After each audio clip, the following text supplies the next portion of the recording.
Okie dokie.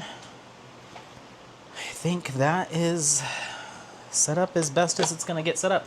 Hey there, everyone. It's Anthony, back with another video here on Single and Placing.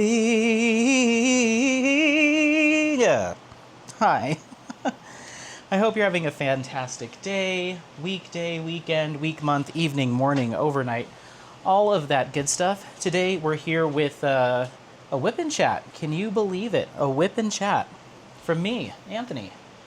Yeah, it has been a couple months since my last time I've filmed anything like this, like a vlog or anything. It's been even longer since I've done a WIP and chat. I don't even remember how long it's been, but I am here, I'm alive, and I'm doing well today.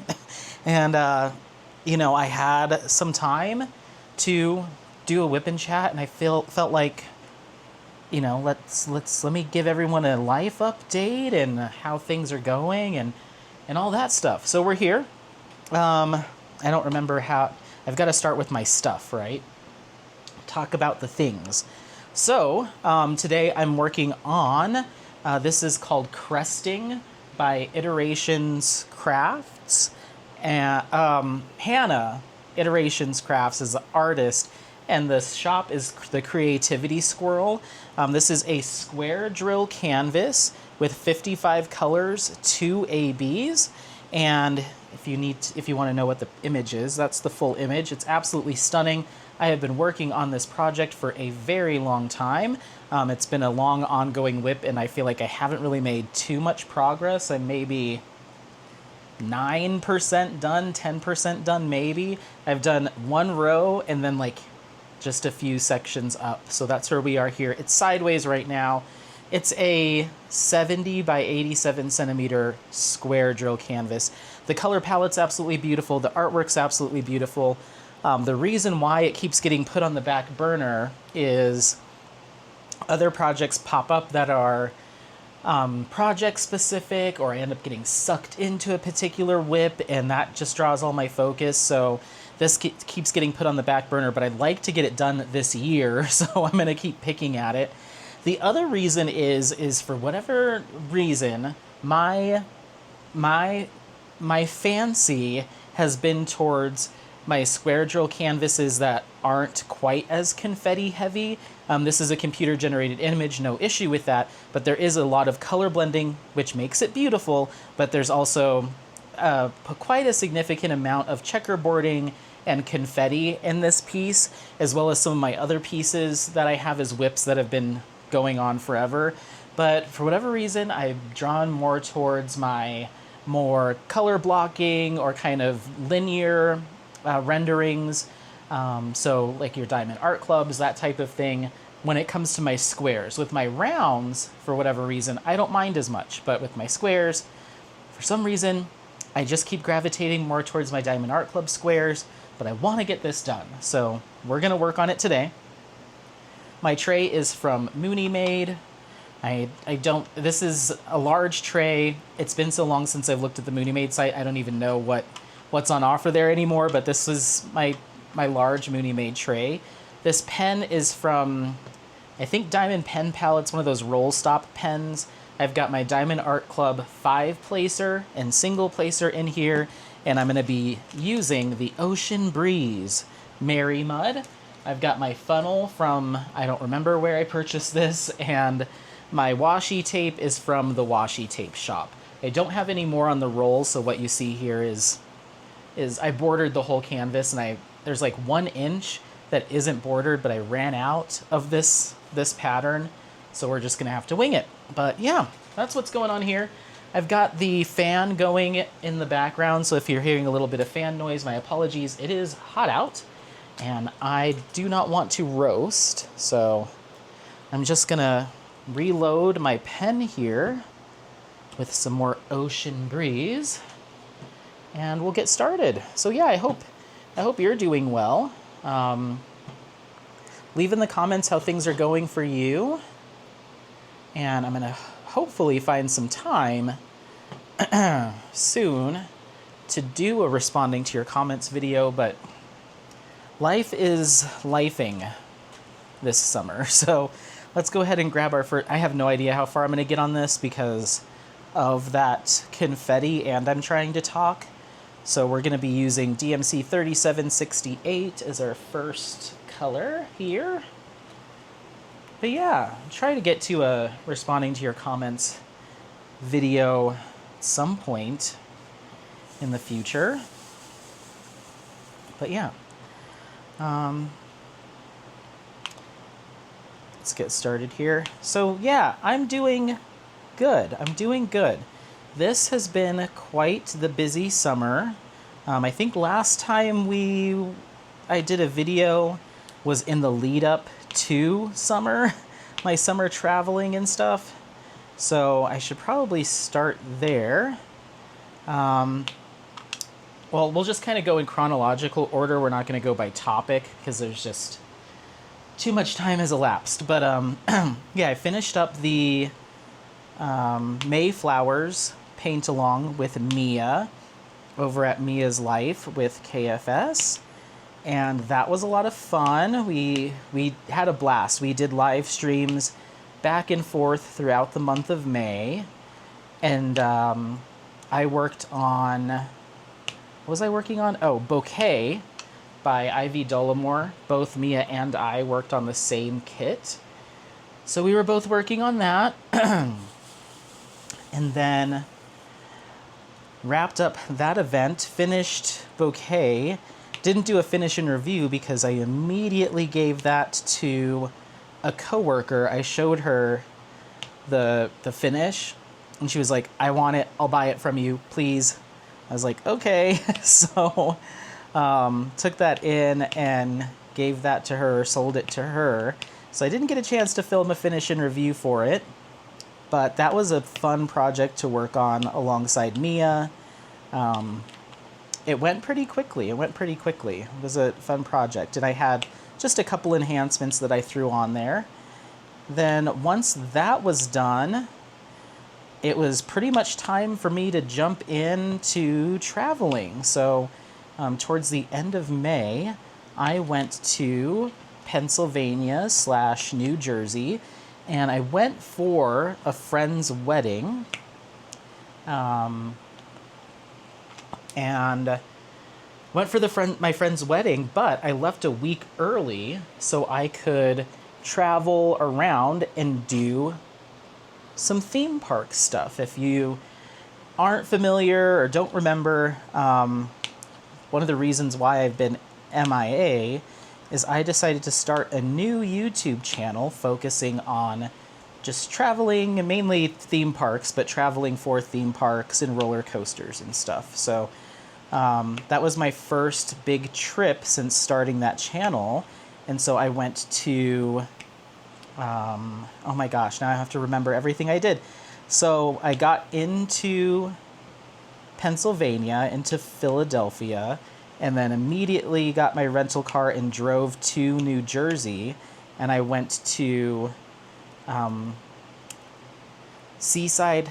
went to Ocean City, I think, first. And yeah, I think so. And it was beautiful. The drive through the hills of Pennsylvania headed east into New Jersey was beautiful, and then headed to the ocean was so nice. I mean, all of the driving, I'll keep saying it throughout this video, but Pennsylvania, rural Pennsylvania, was gorgeous. So was Jersey. Just the drives were so many trees, and it was so green and beautiful. I had a blast. So drove to Ocean City, New Jersey, and went to Castaway Cove, I believe it's called. Playland's Castaway Cove, which is just a little seaside theme park, boardwalk park. It was so much fun. It was so crowded because it was a holiday weekend. Super duper crowded, but I had a blast. Just me. Had a ton of fun and got to ride their roller coasters. Their main one was called Gale Force, and that was crazy. What a start to the trip going on that ride. Did that, walked around the boardwalk after I visited the park. But it was a pretty quick trip because I wasn't planning on going to that park, but some friends on Instagram, on a group chat that I belong to, they were like, well, if you're going to be in that area, you should just add the extra hour drive or whatever, 40-minute drive, and go down and do it. So I went and did that. Then scrambled, got in the car. I got a slice of pizza there on the boardwalk and enjoyed the ocean views. It was beautiful. Scrambled, got in the car, and headed north to Seaside Heights, New Jersey, which is north on the other side of Atlantic City, and went to, it's called Casino Pier in Seaside Heights. So I did that. I didn't get there until about 9 o'clock, 10 o'clock at night because of, flights and driving and adding this extra park. But they were open till midnight. So I got there and I actually met one of the guys from that group, from the Instagram group chat that I belong to. He actually drove up from where he is in Jersey and met me. So we got to ride some rides together. It was a lot of fun, but they unfortunately ended up closing the park a little bit early because the teens were out and the teens were being rowdy. There was fights and I think even a stabbing, unfortunately. I didn't see any of this. All I saw was all the cop cars everywhere. But they essentially shut things down right at 11:30 and were kicking everyone out of the park. So we didn't get to do as much as we wanted to. And the main roller coaster that they have there, I believe, is called Hydrus, I want to say, or something like that, but it was closed, so I didn't get to ride that, but I got to ride a couple other ones. So it was okay, but I kind of got out of there pretty briskly once all the cops started milling about. I was like, okay, it's going to be impossible to get out of here because it's essentially like a peninsula, and there's one road on and one road on and off, like a bridge. So I was like, it's going to be so packed because they're kicking everybody out. So I got in my car and left, and then I still had about another hour or so drive to my Airbnb that first night. So I didn't get to my Airbnb till around 1 o'clock-ish. We're moving on to DMC 939 till 1 o'clock in the morning, and I texted the Airbnb host ahead of time. I was like, just a heads up, I'm so sorry, I'm gonna have a super late check-in, just with travel plans and stuff has changed, and they were very accommodating. So it was this very nice kind of mini mansion, but they had a pool house on the property, and that's where the Airbnb was. My room was in that pool house, so I don't think I bothered anybody. Beautiful, beautiful location, kind of tucked away in the woods a little bit in Jersey. And so I got in, kind of unpacked, just kind of set my stuff down and went right to bed. And I woke up in the morning and there was a deer walking around the little front lawn area and just birds and wildlife. It was beautiful and it was not too hot. It was just the perfect weather, beautiful scenery. So I kind of enjoyed my morning a little bit, but I slept for maybe 5-6 hours, got up, enjoyed my morning a little bit, and then I was off to the next location. So then I went to Six Flags Great Adventure in Jackson, New Jersey, was my day 2 stop. And I got to spend the entire day there, open to close. It was a blast. It was so much fun. It's exactly what I wanted, what I had dreamt it would be. I've been dreaming about going to that park for quite some time. So I got to ride El Toro, which was on my bucket list, and a Nitro roller coaster, which was on my bucket list. All the things. Of course, they had one roller coaster there that has also been on my bucket list called King Ka. They ended up tearing that down at the beginning of this year, so I did not get to ride that ride. They closed it and tore it down, which was a little bit of a bummer, but it didn't ruin the experience. I still had a fantastic time. I didn't realize how tucked in the woods and the hills it was. So the views from some of the top of those roller coasters were just so beautiful, and like just trees and greenery as far as the eye could see. It was a dream come true to go to that park. I had a blast. Very similar to my experience at Cedar Point, I'd say, in terms of like a memory being made. I was in love. So had a blast there. Very tired at the end of that day, but made it happen. And then I was back to the Airbnb that night. And oh my gosh, so I have to tell you. So I got done with my day at the park there, and I was like, I want a nice dinner. I want something like nice. And I was like, I'll get seafood. I'm here relatively close to the ocean, especially compared to Colorado. Let me find like a little lobster roll shack or something. And by this time it was pretty late. So I was like, my options are going to be pretty limited, but let me see. Let me get on Yelp and see what's out there. So I get on Yelp, and there's a lobster shack place that's listed. And I was like, perfect. So I'm driving to this lobster shack place. I'm like, let me call my mom and chat with her on Bluetooth while I'm headed to dinner, just to let her know I made it in safe. I'm here. I'm having a good time. So I'm talking to her, and I'm driving, and I get to like pretty close to where GPS says this place is. And it has me pulling into this residential area with all these beautiful homes, these like big old houses with a couple acres each, like beautiful. I'm like, there's no way that in this housing development there is a restaurant. I'm like, I don't know. It's Jersey. I don't know how they set things up here. So I'm driving. I finally get to the address. Turns out, I think the address that they had listed was the owner's address for a lobster roll, like food truck business or a chain of food trucks. I don't know. But the address that GPS pulled up through Yelp was like the business owner's address. I think either that or it just completely got it wrong. So I pull up in front of this person's like really nice house, and I'm like, well, this isn't it at all. And my mom's like, why don't you just go in and see if they've got any lobster for you? I'm like, Mom, stop it.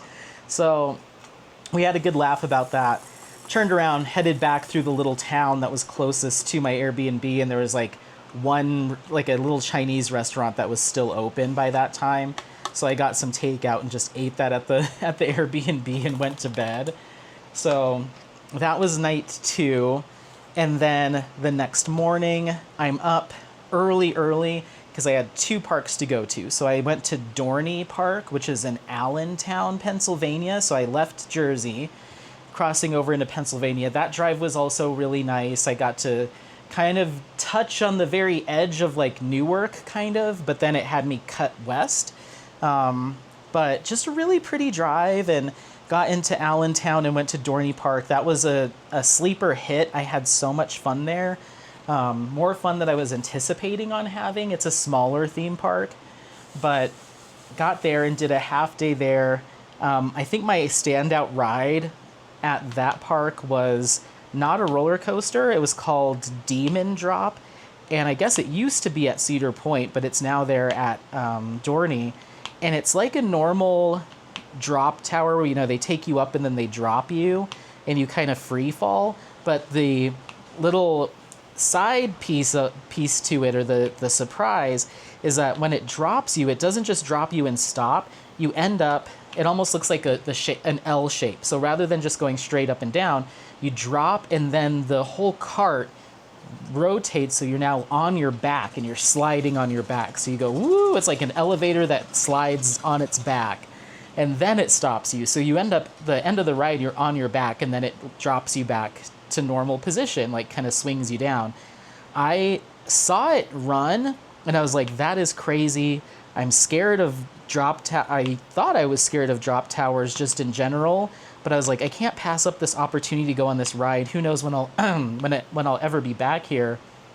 Let me do it. And I'm so glad I did. I conquered that fear. It was so much fun, and I loved it. So now I've learned that I don't think I'm that scared of drop towers. So, and we'll get to it. But yeah, so that was fun. Boogied out of there. my favorite roller coaster there, it wasn't Iron Menace. They have another one that I ended up really liking. It's so hard to recall the names of every roller coaster. I ended up going on, I think, 43 roller coasters in that week. So pardon me if my recall is not that great. But there was one there that I did like. Anyway, regardless. Now I totally forgot. Oh, I know what color I'm working on. This is color, by the way, if I didn't say it. Did I say it? 966 that we're working on. So, boogied out of there, and then headed straight for Hershey. So I went from Allentown, Pennsylvania to Hershey, Pennsylvania. Beautiful drive. I saw some of the horse and buggies, like the Amish horse and buggies on that drive. It was beautiful and hilly and super lush. It was just like, I kept trying to like tell myself, like, don't forget this scenery. Don't forget this, because this is just so beautiful, and you're so lucky to be able to go and do something like this. Like, it was just one of those types of trips. So, get to Hershey, and I sprung to stay on site at the Hershey Hotel, which is like their historic hotel. Absolutely gorgeous. Service was fantastic. I had a great time. Pull up there and check into the hotel. They had a room early for me. And when I got there, with your hotel ticket, you get something that they call like their early access, or like Sweet Start is kind of what they call it. So you get 3 hours the night that you arrive. Even if you bought tickets for the next day, you get 3 hours the night before. So if you're bored at the hotel and your park ticket isn't till the next day, you still get to go and enjoy an evening there. So they have free shuttles that take you down to the actual park. Hold on. Okay, sorry about that. It's after work hours, but I still have my work computer plugged in. And so if someone messages me or something, like if they're still online or an email comes through, I still get the notification. So if you hear that ping come up, just know that it's work, but I'm off work, so they're gonna have to wait until the morning. Anyway, so get the shuttle down to the park, because the hotel's kind of across the street and up the hill a little bit from the actual theme park. So they have a free shuttle that runs every 10 minutes or so from their various properties, including the Hershey Hotel, which is the closest.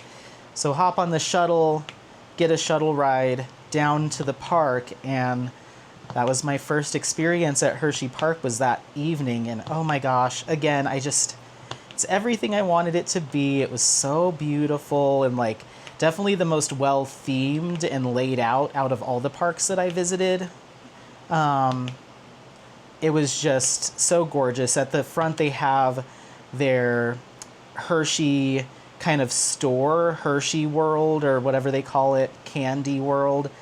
And so they have tours in there and all sorts of stuff, and like every Hershey's product that you could think of in the store for pretty good prices, and all sorts of merchandise. And then they also have a separate like gift shop that has a restaurant attached called The Chocolatier. Everything themed Hershey. You can get Hershey lattes and cocoa dusted bacon, and anything you can think of Hershey or chocolate related, they've got it there for you. So then I went into the main entrance of the park and just was blown away by everything. It just had an absolute blast. So had that afternoon, and weather was calling for rain the next day. So in my head, I'm like, okay, what are the roller coasters that you would be really bummed if you don't get to ride tomorrow because of the rain? Make sure that you get on all of that stuff if you can today. So that's what I did. I ran through the park. I went on one of their tallest coasters called Sky Rush, which was incredible. The one that I was really there for, or one of the ones, was called Wildcat's Revenge, so I got to ride that a number of times. Another one called Storm Runner, I believe. All the ones that I was like, these are the big boys that if they're closed tomorrow, I'll be kind of sad.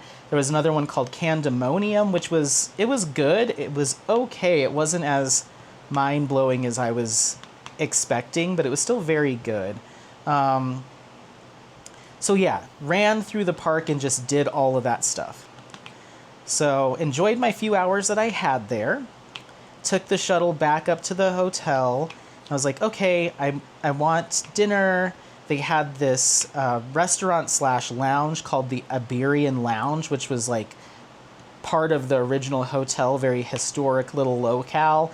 Had this beautiful kind of Art Deco-y style artwork on the walls. It was so stunning.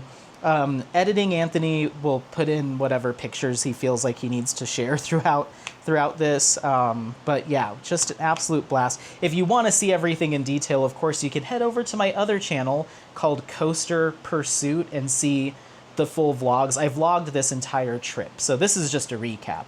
But yeah, did that. Had a dinner there. They had Hershey themed martinis. So I had the regular one, and then I had the caramel one. I had 2 martinis, and they were sweet and kind of creamy and chocolatey, both of them, but still strong. So I'm there getting a little churned up at the Iberian Lounge, I guess. Oh, sorry, DMC. Whoops. I am putting some of these on the wrong spot. That's okay. We're on 169. I was putting those on the wrong spot, but I'm not going to worry about it because that's the kind of diamond painter I am now. Just caution to the wind. So I'm there at the Iberian Lounge, feeling a little tipsy after those 2 martinis. I wasn't anticipating them being that strong because they were very, candy themed and sweet. I was like, oh, it's just going to be a sugar bomb with no real alcohol in them. No. They put that whatever white chocolate vodka in there, and they really put it in there. So feeling pretty good. My plan that night was to go back to the hotel and start doing hotel room and start doing some editing. My hotel room was just down the hallway from this lounge.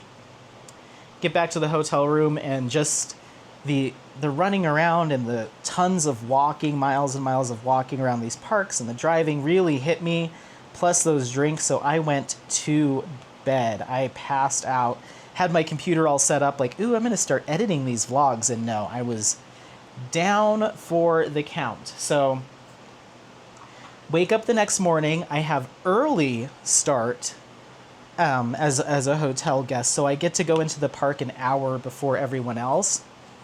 Get up nice and early for that. It is pouring rain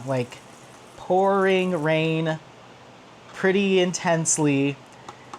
But it's still so beautiful because it's so green and stuff. And I was like, well, I might get rained out of my full day at Hershey Park, but I'm still positive I'm going to enjoy this.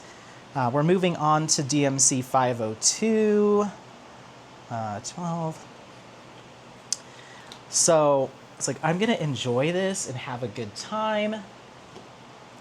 So I got ready. Shuttle's still running. I asked them, are they closing the park? And they're like, oh no, they rarely will completely close the park due to weather. Certain rides might not be available, but they're not going to close the whole park. And I was like, okay. So I went down there, and I had purchased the fast pass, so you can skip the lines for that day. So I got there maybe 45 minutes before my 1 hour early entry. So I was just kind of hanging out. Went to the souvenir shop, or went to the kind of Candy World shop because that was open, and kind of scoped out what I wanted to buy. So I was like, when I leave today, I know what I'm going to get. I've already done my browsing. Went and looked at the t-shirts and stuff, and then I went to go get my fast lane pass at the little ticket booth. And I felt like I was the only one there because I was there early. It was kind of rained out, so I think not as many people showed up that day as maybe normally would. So it was very quiet at the start of the day. Go to get my fast lane pass, and they were like, well, we'll give this to you, but there's going to be a number of rides that aren't open, especially some of the bigger roller coasters. So if if you don't use this today, meaning you don't ever scan it throughout the day, you come back here and we will issue you a refund for your fast pass. So they gave it to me, but as long as I didn't scan it when I got into the park to get in to skip the line anywhere, then I'd get my money back. And I was like, okay, good to know. I was like, I'll still take it because you never know. I might want to use it just to get a couple extra rides in somewhere. Like, I don't mind using it. So I'll take it. So get into the park an hour early. So many of the rides, like the major roller coasters, were closed at the beginning of the day. So I only had access to like 2 or 3 things. One of them was their new swing. They call it their Twizzlers Twisted Gravity, and it's called a super swing. And the company that makes it is called S&S. And it looks like a big swing, but it's huge. And the one at Hershey Park is the biggest one in the world. It just opened maybe a week or so before I got there. I've never been on one before. There's a smaller version at Glenwood Caverns, which we'll get to, but I've never been on one before. It's pouring rain. I get on it. I decide, let's go for it. Might as well. There was like me and like 3 other people in line. So we all get on it at the beginning of the day, and the guy's going to buckle me in, and he's like, "You're gonna get really wet." I was like, I know, but I want to do it. Put us on that huge swing. Oh my gosh, getting pelted by the rain as you're going on this like 160-foot tall swing. Oh my gosh, it hurt so bad, and I was drenched, but it was so much fun. I was like cackling the entire time. Totally worth it. Get off that, go on one of their older roller coasters, which was open, called the Super Duper Looper. Went on that. Went on their older wooden roller coaster, and then pretty much had to kind of hang out and wait for the actual park to fully open, the actual opening hours. And once that happened, there were a surprising number of rides that did open. Candemonium did not open that day, which I was okay with. I got to go on that. And a few others didn't open. But throughout the day, more and more of them did open. So by the time I was done with that rainy day, I actually got to go on every roller coaster at the park that I wanted to go on, or that they have, except for their Wild Mouse, which is a very common ride. It's kind of a copy and paste roller coaster from a bunch of different parks. So it was okay. So I got all of them except for one. I even got to go on the kids roller coaster by myself while it was raining.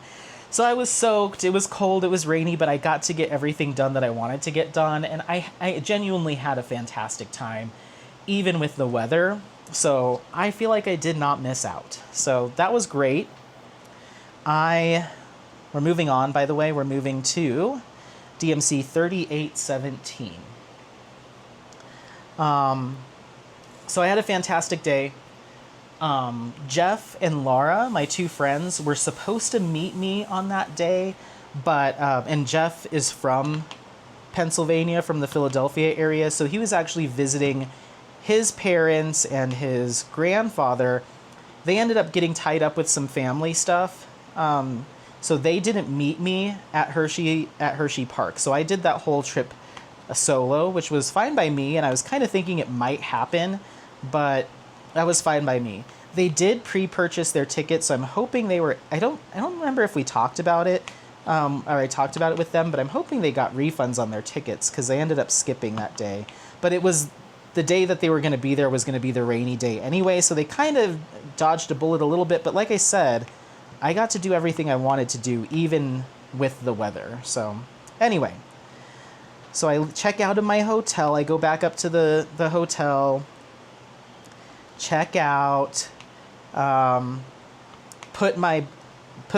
actually, no, I checked out that morning before I went to the park.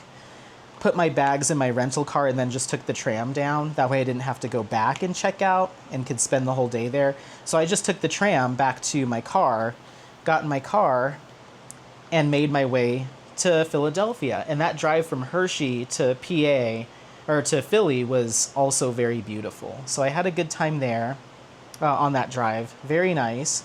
rainy but nice. Got into Pennsylvania and actually stayed outside of like the city proper. I stayed in West Conshohocken at an Airbnb. And so got there. The Airbnb wasn't quite as nice as I was thinking it was, but it was still fine. It was serviceable for sure. So got there. And yeah, checked in, got the key code, all that stuff. Hung out, and then I don't remember what I did for dinner that night. I either ordered DoorDash maybe, I forget. I wasn't feeling like doing too much. I must have just gotten food on the way there and just wasn't hungry. I don't remember. Must have stopped on the way. I don't remember going out that night. This was Wednesday night at this point. Got there on Monday. No, I got there Sunday. So this is Wednesday night at this point. Didn't really do anything that night. Just hung out in the Airbnb and then went to bed. And then my other friends, Alex and MJ, because we're all coming in for the wedding, they actually stayed with me that night, but they didn't get in till super duper late, and they got an Uber to the Airbnb since I had the rental car. So this must have been, I guess it was Wednesday. I don't know. The days get mixed up. Anyway, so they got there really late. I want to say like 1 a.m., maybe later. And so I was already asleep. So I woke up the next morning. They were there. We all get up and get ready. Yes, this is correct. I do have my days right. Get up and get ready. And this is Thursday morning. And we go basically do a tour of all of Alex's like childhood and like, teen haunts, because him and Jeff are best friends.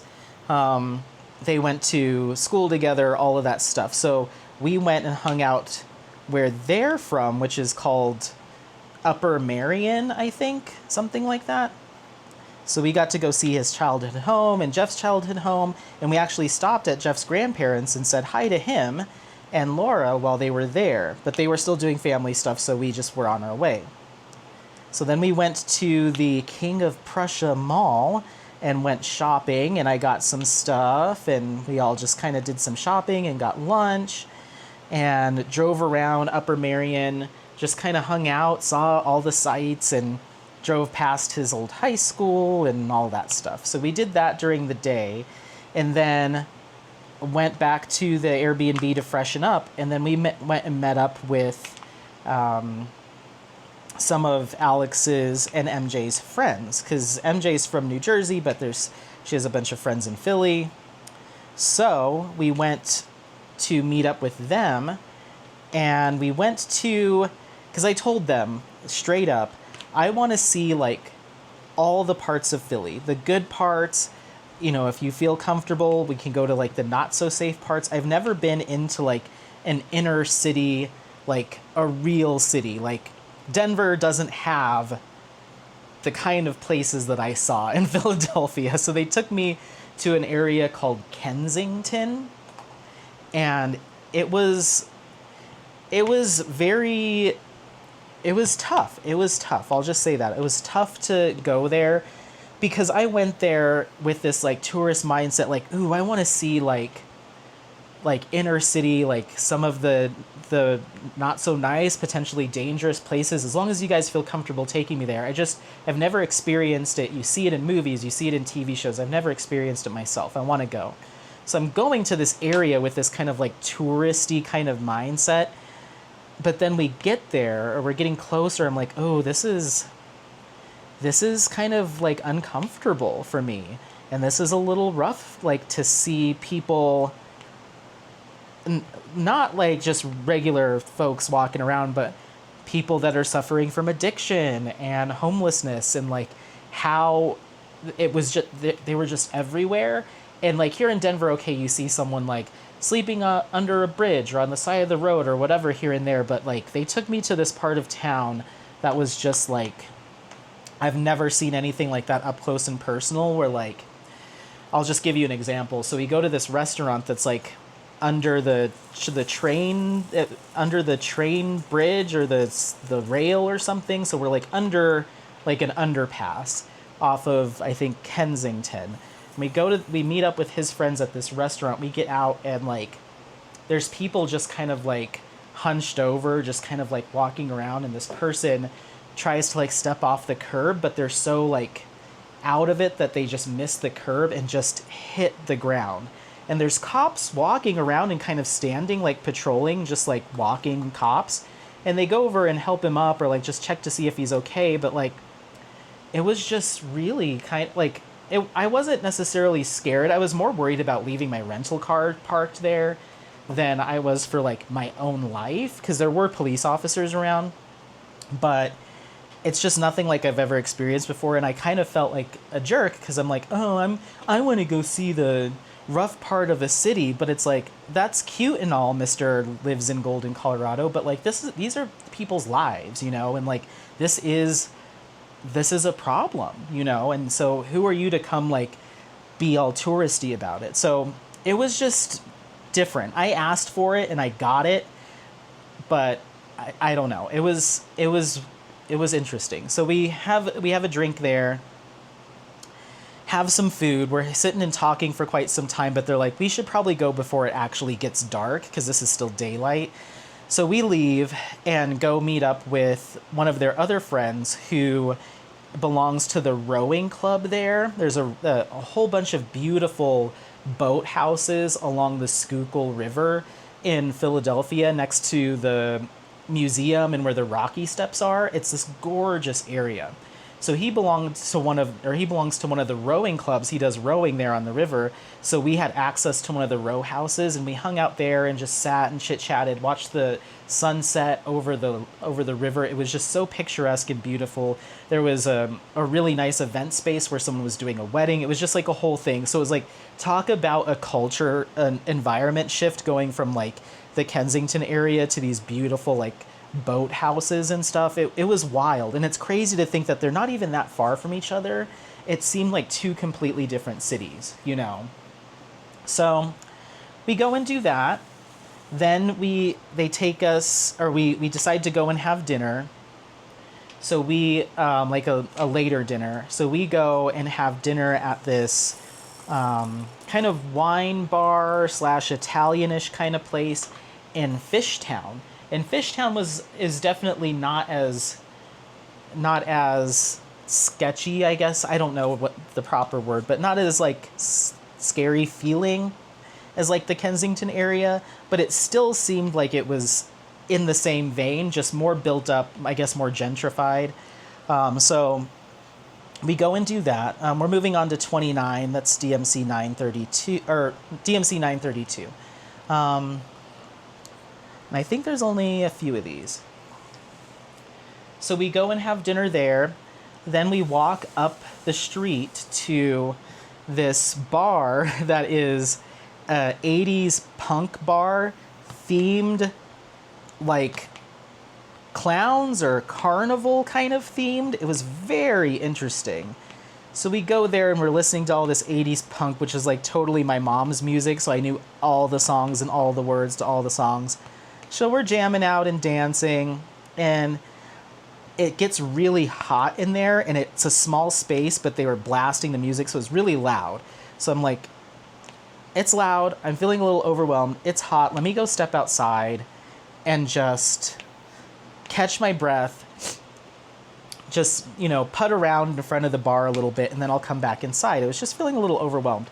So I go outside, and by this time we're talking midnight, maybe even later, and I kind of hightailed it back into the bar because in the few minutes I was out there, several people were like asking me really weird questions. Like I could tell that they're kind of out of it. They're just kind of walking down the street. I didn't feel super safe. So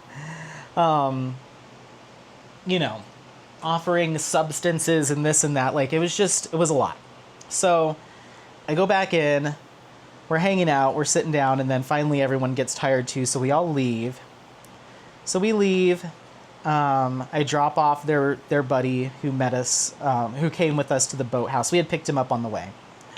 Drop him off, go back to Conshohocken, and get some rest. So that was kind of a wild day, because I just saw so much of the Philly area from like what I considered kind of the suburbs, kind of Upper Merion, kind of fancy-ish area. It's like upper middle class, and then down to Kensington, and then to the boathouses, and then to kind of the bar scene. I got like, and the mall, like I got a full on, this is Philly for you, buddy. And so I'm glad that I had some people that were locals to show me around, because I definitely wouldn't have seen all of that without their guidance. So that was fun. Fun-ish. Fun, but also it just was, I guess humbling's not the word. It was just kind of an eye-opener to see like that part of a big city. So anyway, I'm sure I'm missing some, but that's okay. We'll circle back. Yeah, I already see I missed one of that color. Ugh. Anytime I have these confetti-heavy square drill kits, I always miss like one of each color. So that's Thursday. Friday, we get up and it is time to go to Knoebels. Let's see where we're at with battery here. Please hold. Okay, we're doing okay. So it's time to go to Knoebels. That is another park there in Pennsylvania. Very tucked away, small family-run theme park, but it was on my bucket list to go to because they have a number of classic rides there. And it is in the woods. Like, you don't know it's there until you kind of get to the parking lot. Otherwise, it's all just woods. While we were driving there, I'm like, I'm hoping GPS is right, but we're really headed back here. And it was technically on the way to our destination for the wedding. So it was a perfect opportunity to go there on the way. So we get to Knoebels, beautiful park. It's very small, very family run. I think they have like 3 or 4 roller coasters there, maybe 4. Small footprint, tons of trees everywhere. Some of the paths were like kind of dirt-ish paths. Most of it was paved, but we kind of found some little side areas. I'm like, this is crazy. You can either pay to enter the park and walk around and not ride anything, or you can pay per ride or get an unlimited ticket. So we got the unlimited ticket. It felt kind of like a little backwoods kind of fair, but with some really good roller coasters. So we went on all of their coasters, and I forget the name of, I'll have to look it up, one of their classic ones, which is consistently rated as the best wooden roller coaster in the world. And so we rode that a number of times. It is called, are you ready, everyone? Phoenix. So we rode Phoenix a few times. I loved it. It was just as good. It lived up to the hype. There's something in like the coaster lingo called air time, where when you go over a hill, you kind of lift up out of your seat and you're kind of floating there, like kind of weightless. It was all that all the time, and it was so good. So loved that. They had like a little haunted house and a mine ride and all sorts of stuff. It was great.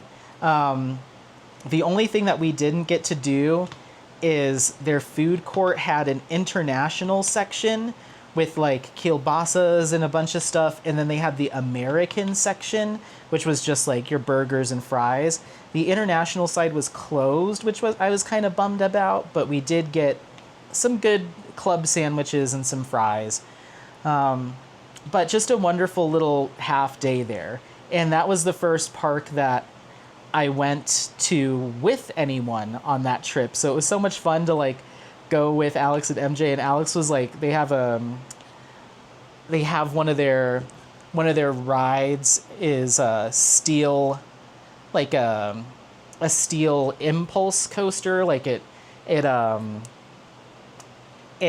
don't know why they call it impulse, but it has like a beyond vertical drop. It's kind of like the one at Glenwood Caverns here in Colorado, but it is called impulse.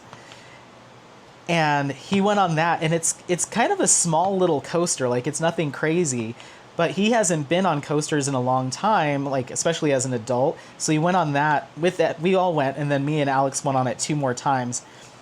And he was like freaking out. He's like, "That was so good." I'm like, "Buddy, we got to get you to.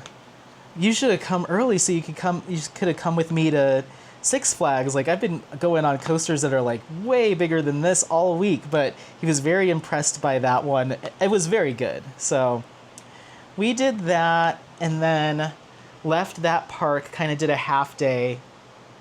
Then we made our drive up to Hazleton, which is where the wedding was being held.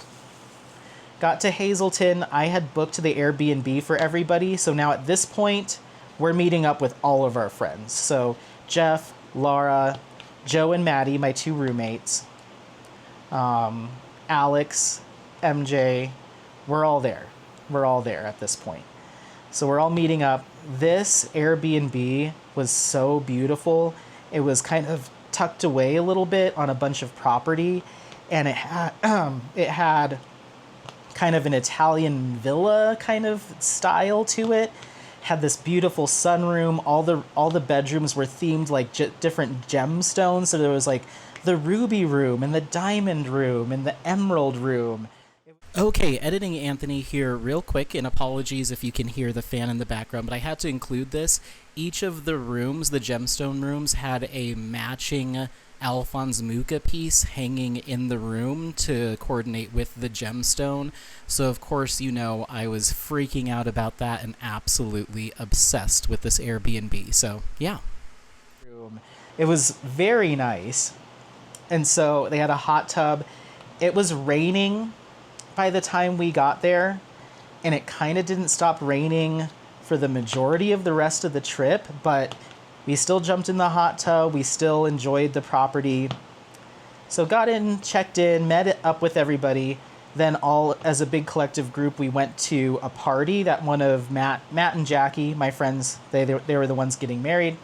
One of their friends was hosting a little like pre-wedding party the night before, so we went to their house and hung out, and then and at this point we were taking Ubers everywhere because everyone was planning on drinking for the weekend.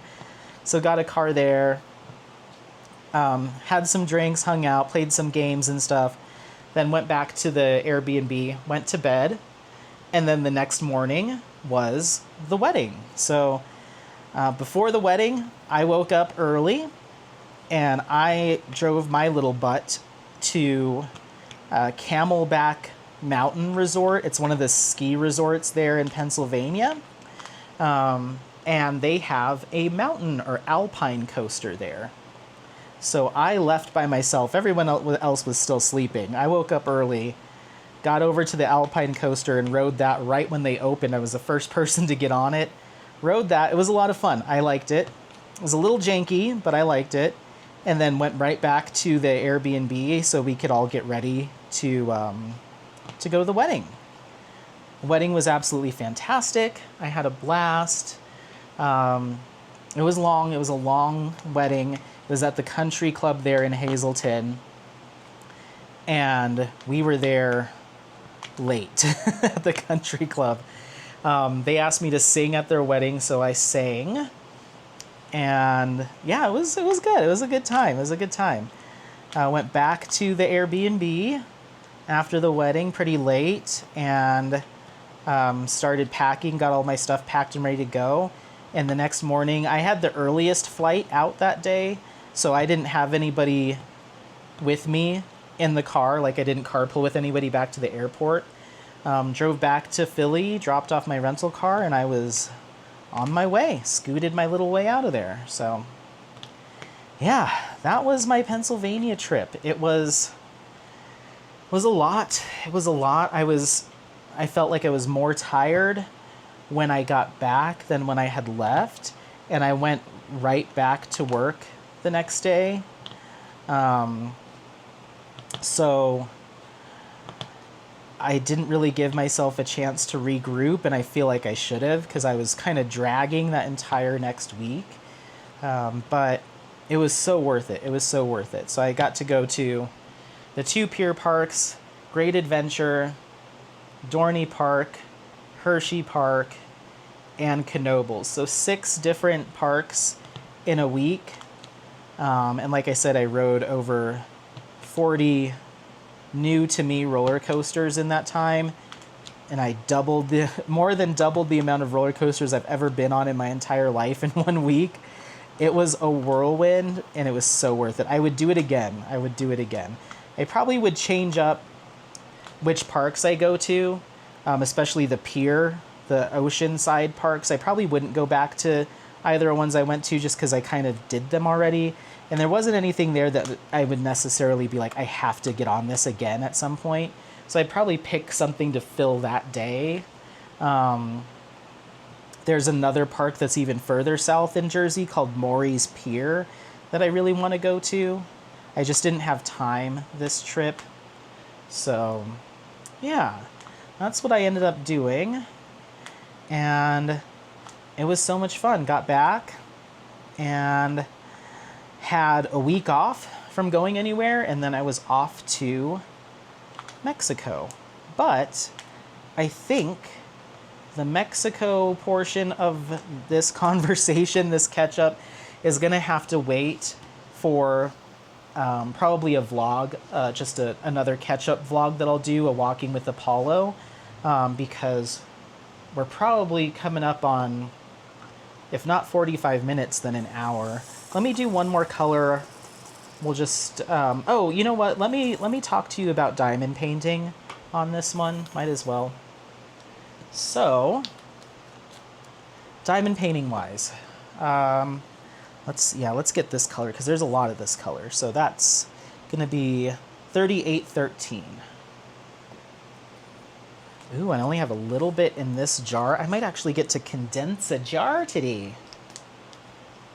This is like more than I've gotten done on this kit than in the past like 2 weeks, because like I said, this this heavy checkerboardy kind of hunt and peck square drill business has just not been my jam recently. So I'll do like 3 colors of it, and then I'm like, okay, I need a break, but it's gonna look so good when it's all done. And the drill quality is fantastic. Very minimal, if any, gapping, even with my sloppy placing. So highly recommend Creativity Squirrel. Their squares are quite nice. Anyway, diamond painting. So I told you I finished Flower or Bouquet by Ivy Dollamore for the May Flowers event, so I did that. Prior to that, if you recall, I was working on Waterfall in a Jungle by Eau Claire Studio and Diamond Art Club, and I was actually doing 2 of those. One of those was a gift for Matt and Jackie, the folks, like the 2 that got married in Pennsylvania. The other one was for my stepdad. So I started the first one in April at some point, and I finished that before my vacation. So I finished that in time to give them before their wedding. So if I didn't mention that, I did. And they really liked it. It's hanging in their second bedroom / office. So I did that, finished that. Then I didn't really I had my second one to do, but I kind of lost some steam after finishing the first one. I was like, ooh, I don't know if I want to start on the second one or keep going on the second one right away.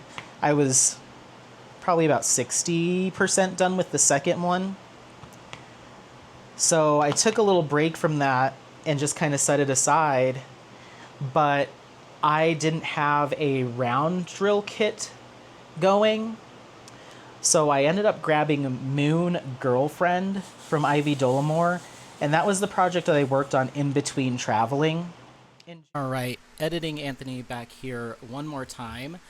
Filming Anthony is a total liar. I actually was working on Moon Girlfriend all the way back in February, I think is when I posted my start picture on Instagram. It's just the fact that I set it aside for quite some time while I was working on other projects, and I completely forgot I had it around that long.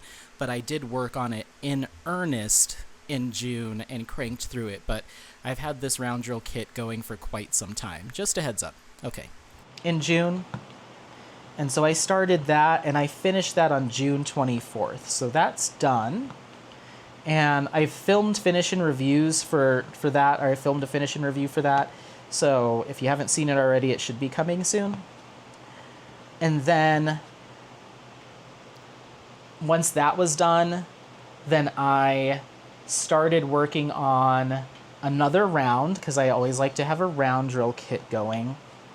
So I ended up grabbing Autumn by Alphonse Mucha and Jaded Gem Shop. It's a 60 by 130 centimeter round drill. So I snagged that and started working on that. And I'm currently, I want to say 45% done with that kit. And I decided, like, oh, I'll make this my Summer with the Masters kit, even though I'm not co-hosting that event this year. I can still kind of, show some love in that way. So I posted on Instagram about it. Started working on that, and then I got a wild hair, and I was like, Anthony, finish that other waterfall in a jungle, because if you don't do it now, like, it's just going to keep getting put off and put off and put off. Like, it's already 60% done. Just sit down and do it. So I've been working on that, and I finished it on July 19th. So that one is done. So I got 2 waterfall in a jungles done over the summer, which was what my original plan was anyway. I'm just glad that I actually did it. So that's done. Filmed a finish and review of that. So if you haven't seen it, it's coming soon. And I just need to paint the border on it and send it to my stepdad in Hawaii. So I got to figure out how I'm going to ship that thing without it getting destroyed between here and Hawaii. But I will be sending that off to him. And then other WIPs, this one, obviously, which, like I said, I'm not even 10% done on it, I want to say. And I don't know when I'll get it done. I'd love to have it done by the end of the year, but who knows? I have a feeling I'm going to get to a certain point where I'm like, okay, I need my, my trusty Diamond Art Club, more kind of chunky style rendering, so I feel like I'm making more progress. So I need to start on a new DAC square. I have a feeling that's going to happen sooner than later. So this, we'll see if I finish this by the end of the year. This might be moving into 2026. We'll see. And I feel like I started this in 2024. So I'm sorry. It's for no other reason than I'm just being a bum. I love the quality, the rendering, everything looks good so far. It's just kind of where I'm at right now, where I'm like, the heavy confetti squares, they used to be my bread and butter, and for whatever reason, I've just been moving so slow on them. I noticed that I either missed a drill over here, I'm not sure if it's in camera or if it maybe came off, but I'm going to replace that and do that color. There's just a few. So I have that. And this is DMC 3849, by the way. So I have this one that I'm working on, and I love the color palette too. These aquamarines and teals and blues and greens is my style. But yeah, for whatever reason, I'm just, this one every time I go to look at it to pull it down off the rack, I'm like, oh, let me pick something else, but it's no fault of the canvas. I think that was all of them. Yeah, just 2. Okay. Maybe we're gonna have to pick one more color. That one's another one that's just a onesie. Let's do this one over here. Or I guess, yeah. So yeah, that's that. And then other WIPs, I have 3 others. I have my custom of Apollo, which is coming up on 2 years that I've been working on that project. Again, it's either heavy confetti, or it's a ton of color blocking where his body is, or checkerboarding, or of that ivory and white, or it's a ton of checkerboarding and color blocking in the sky where it's like this kind of grayish blue. And you know, I don't know what I'm going to do with that kit. I don't know what I'm going to do. I don't dislike it necessarily, but where there is the checkerboarding in the sky, it's the color transition between the blues is enough that it looks very pixelated. Like you can see the lines of color in the sky where it transitions from one color to the next, and it's like diagonal line blocking, and it looks very pixelated. And then where his between his hind legs area is, because there was a shadow there, the colors that were picked are like, it goes from like ivory to a brown, like a mocha brown to a darker brown. So it almost looks like it's intentionally highlighting his nether regions. I just don't know. I don't know. It's been 2 years almost since I started that, and I'm not even halfway. And I think it's because every time I take a step back from it, I'm like, even at a viewing distance, I don't know if I love how this custom rendering turned out. It's from Jaded Gem Shop. And again, no real fault of the company, of the shop at all. I think if I was to do it again, I would pay to have it hand charted and have all of that stuff kind of cleaned up. Like, okay, let's smooth out the blending of the sky because it looks very hyper pixelated. Let's, that area between his legs where it almost looks like we're trying to draw attention to that area. Let's change those colors back to like his normal fur color, so it doesn't look like we're drawing an outline of a dog's dingling. But the rest of the background, the mountains and the rocks, look pretty good. It's just not, I don't know. The more I look at it, the less enthused I am with it. And so I'm pretty sure I'm going to kit that down. I will do a custom of my baby boy at some point in my life, but I think this one was a little bit of a miss. I really loved it when I unboxed it, and I have been for what's there is I'd say 75% great. But there's just enough there, and now that I know, in the past couple years, learning more about rendering and stuff, I feel like it can be done a little bit better, even if I have to pay for an extra service to have it done with some hand charting and some cleaning up. So I have a feeling I'm going to kit that down. Drill quality, everything is great. And honestly, if I wasn't such a little picky person, it's fine. It really is. But given how long it's taken me to get this far, and given the more, I'm trying to, when I diamond paint, I want it to be perfect. No compromises. Everything needs to be spot on. That's just who I am. I'm sorry. And I've been like that for a while, where I'm not the type of crafter or a diamond painter that's like, it's okay, it's good enough. I'm going to still spend the hours and months and days and weeks on it.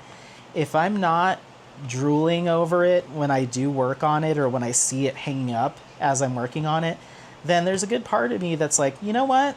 No, not doing it. And it, again, no fault of the shop. 2 years ago, Anthony was like crying over that kit. And now I see it, I'm just like, it could be better. It could be better. So I think I'm going to kit that down soon and try again sometime in the future with an Apollo portrait. and I want it to be just A plus 150% beautiful, just like he is. So, and he's doing great, by the way.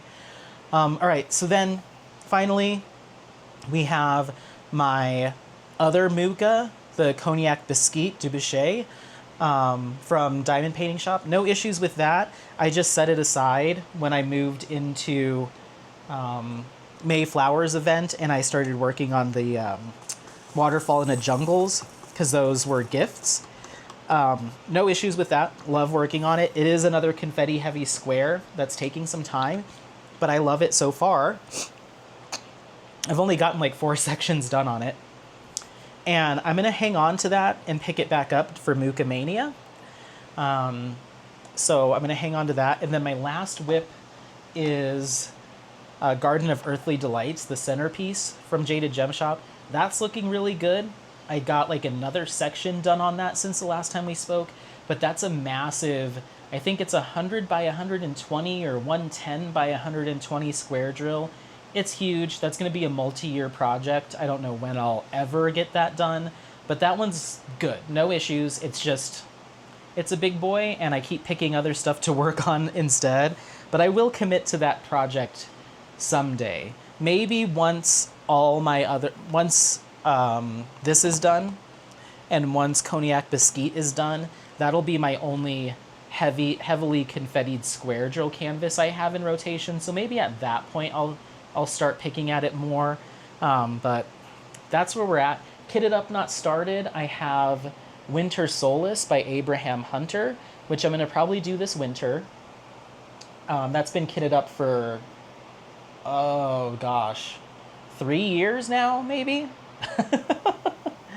And then I have Inner Garden by Yume Art and Diamond Art Club. That's another one that someday I'll get to it. I have no plans on starting that anytime soon. Okay, so I think that's the last lie that Filming Anthony told you in this video. So after I got done filming this video and I was thinking about the Diamond Art Club kind of more linear square that I wanted to bring into my rotation, just to kind of break things up with these confetti heavy square drill kits that I've been working on, I went out to the stash and I was looking at all my kits and I'm like, why don't I just pick one of the ones that I already have kitted up? That way I don't have to worry about kitting up. So rather than keeping Inner Garden set aside for now and thinking about something else, I just said, let's do it. Let's do it. Why not? There's a couple events going on right now that it would work for.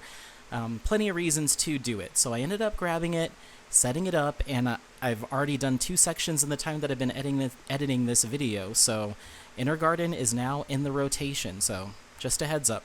I think that's the last one. Okay, bye. And that one has been kitted up for, I think, coming up on 2 years. So I just keep picking other stuff to work on, especially rounds, because I finish rounds so quickly that I finish a round and then I'm like, okay, let's work on a square for a little bit. So I'll work on like something like this for a little bit. And then I'm like, okay, let me pick another square to start on. So I grab another round. I grab another round drill, and it sucks me in because I work them up so fast that I end up just doing another round all the way through and everything else sits aside. So I'm a mess. I don't plan for anything anymore. I still want to do the pinup paint along in September. I did some research on it and made some notes, but I need to make them more cohesive, and I'll probably film a video for that in the upcoming weeks. That was a paint along that I wanted to do September, the month of September, focusing on like pinup artwork style, which from my early research, Alphonse Mucha does technically count as a pinup artist if we want to get general with it. So you could use a Mucha for that, but I certainly will be doing, I'm going to do the pinup paint along. I am going to do it. I just need to commit to filming an announcement video. And then we also have, I'm just going to check the time here. Okay, my battery's almost dead. So, and then we also have Mucha Mania coming up in November and December. That's absolutely going to be happening. I have my Cognac Biscuit du Boucher to work on for that event. It's only a few sections done, but so Mucha Mania will absolutely be happening. Pinup paint along will happen. It just might be super cash.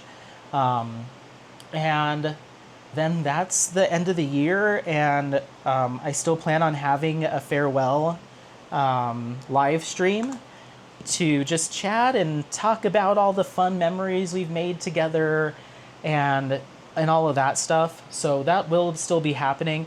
And the more and more life plans start developing for next year, there's a pretty good chance I'm going to be doing a D-stash either at some point this year or early next year. So even though I'm going to say goodbye, you might still see a live stream with a pretty major D-stash. My goal, I'd like to, I'm not going to set a goal, but in the perfect world, I'd be willing to let go of 100 kits. So 100 kits on D-stash. I just don't know. It's heartbreaking to even say that out loud, but just with life stuff, which we'll talk about in another video, I just don't think having this big of a stash is practical if I'm trying to move. And life is starting to move away from diamond painting, I think. I mean, I have been diamond painting a lot recently, but certainly it's moving away enough that having almost 200 diamond paintings is just, I'll never finish that many. But between now and when I die, I will never finish 200 more diamond paintings. It's just not going to happen. So I've got to trim some fat a little bit, and I think I can cut my stash in half. Ugh. And especially now that I'm becoming less not interested, but my tastes have switched away from this like heavy confetti kind of computer charting and more towards more linear stuff that I can get done faster, like your Diamond Art Club style renderings. A lot of my kits that are of this style, like my Jaded Gem Shop kits and some of my other heavily computer rendered or fully computer rendered kits, I think those are the ones that need to go first because they just sit and sit and sit, and then I'm like, oh, I've had this WIP for a year. Like I want to be able to sit down with the project and be okay working on it solely as much as possible until it's done. And this style of kit, again, no knock to this style, this computer rendered style. I still love it, and I think the result is beautiful when it's done. I just don't have the time, and I don't have the, I guess, the focus right now to spend over an hour not even completing one section or multiple hours on a section. I like to diamond paint, and I like to get it done quickly, so at least right now. So we'll see. But anyway, if I do end up doing a D-stash, there's a chance that I might say, forget it. I'm just going to keep these, and then I can just be buried with them, or maybe they can diamond paint my casket or something with the kits. I don't know. I mean, I'll think of something. Maybe they can melt the resin back down into an urn for me. I don't know. We'll see. But I might hold on to them. But just the idea of moving those and then making, like, going to look for an apartment or a house and saying, okay, that's great that it has a stove, but where do the diamond paintings go? Like, let's talk priorities. It just seems silly. So I got to cut my stash pretty significantly, I think, and that might be to the benefit of you all because there are a lot of discontinued kits in there that'll probably have to be on the chopping block. So yeah, all right, well, that was a fun ending. I'm just kidding. It's fine. But yeah, I'm going to let you go so I can get Apollo a walk, and I'll probably film some more and just do more live stuff on that walk. So next video, come along with me as we keep chatting. But thanks so much for those that are still sticking around and following the channel, even though it's been a while. I appreciate it. And hopefully the rest of this year I'll still be able to provide some good content for you. And yeah, we'll just see where life takes us. But if you want to continue the adventures with me, please do so over on Coaster Pursuit. I will put a link in the description so you can go check out the new channel. Okay, thanks so much for being here. I appreciate it. Don't forget to leave a comment. I want to know how you're doing, and we'll see you next time. Bye. Bye. Bye. Bye. Bye.